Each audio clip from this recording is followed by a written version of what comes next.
I've made little pieces of paper which just say long favourites, so my favourite long clips, my favourite medium length clips, my favourite short clips, and my short clips I'm not so sure about. The ones that I'm not so sure about are because I know they're good clips, otherwise they wouldn't be in these piles. However, I can't really remember from the thumbnail, so maybe they're not that good. But I have decided that there is just some videos that just need to stand alone, that just can't be in a double dual screen thing. So, need to think about that, what that does conceptually. I think I'm just going to do it how I want and how I feel is right, not second guess what. Because I always think like, oh well, the tutors would say, well, why is there one which is one and then some are two, and I'm thinking too much critically before I've even made it. So yeah. Now, after finishing on that long video of Caddy, it doesn't necessarily have to be that video, because I have 3 that I can think of, 3 long videos of human interaction, of human action rather than interaction. So I have the beautiful one of her running across the beach. I have a lovely video of her and Kit doing Just Dance, which the way it's been filmed is very like voyeuristic, which is kind of my sort of thing, is the observer, but also like looking with such intent that it becomes voyeuristic. And then finally, I don't know if I'm going to use this one, but I have a lovely video of me and Caddy running into the sea. I took some really, really beautiful videos yesterday of the sunset, some really like long videos of the sight from my window, and I'd love to use them. They're really, really nice, but so far with a video that's 12 minutes long and I've got so much footage, I'm worried that there's not going to be enough time. I mean, I could always make the video longer, but this is kind of where the narration is at right now. I still need to meet with the girl who's going to play the piano for the piece of sheet music I'm writing for this, which I'm still yet to decide is if it's overkill or not. But the idea of adding sheet music to it will change, like my written piece of music will change the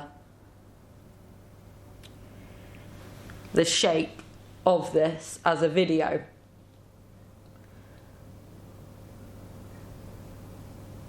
I think the best thing I can do now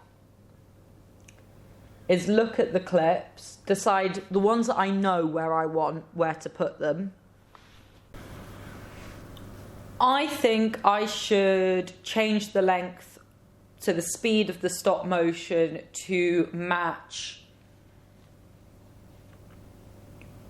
well, at least from 7:36 to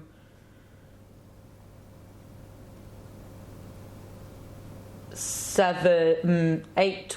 So yeah, so section 8 to section 10 is like a middle area. I think that ranges from 7:36 to 8:21. I think that's a good place to put the stop motion, actually. Yeah.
care.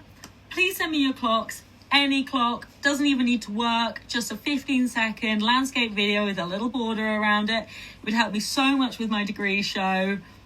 Please send me your clocks. After that, I went on Amazon and bought some DVDs and dropped them off at the Reed, where Hugh burnt the 4x3 videos onto a DVD and then left me equipment and monitors in a room that I agreed with Jamie Green I would use, arranging it with the estates team. I then filmed on the monitors.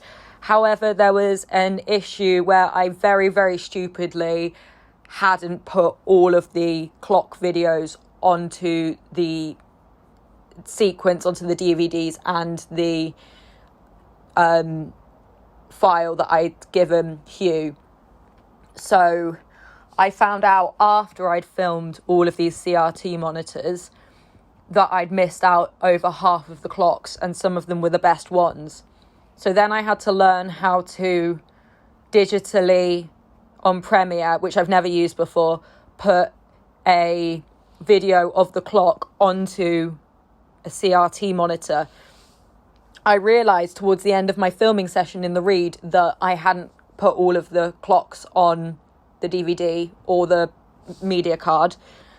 And so I filmed the CRT monitor with nothing on it, just white noise playing, thinking, oh, well, then I'll have to learn how to put the video onto it afterwards.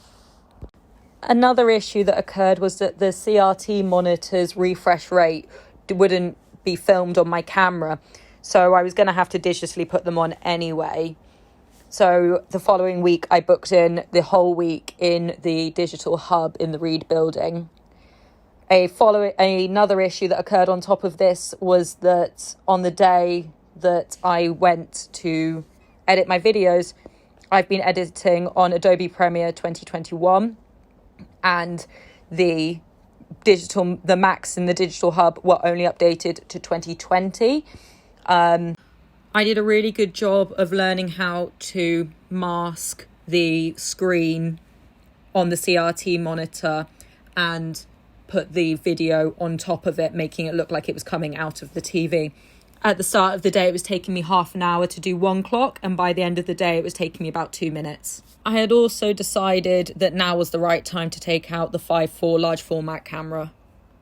Time management is obviously not my strong suit, but I think it was more than that. I think I didn't want to start making the video because it's the last thing I'm doing at art school, and I complain a lot about the institution, but I love photography.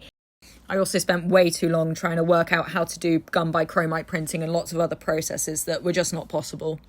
I was given a box of Portra 5.4 and black and white 5.4 that I hadn't shot yet before I came to GSA. So before I left, I decided I'd like to make sure that I used up the film. Gail and Stephen very kindly let me re-record my audio in the film loading room. However, on that day, I had a really bad migraine and became quite confused, and I've since lost the audio recording, which is why my final piece, the audio, is still not level. But unfortunately, there is nowhere in my flat that I've been able to record quietly, no matter what time of day and no matter where in my flat. When I came into GSA to use the Jobo for the first time, which is something I have found really daunting, but the online tutorials have really helped me.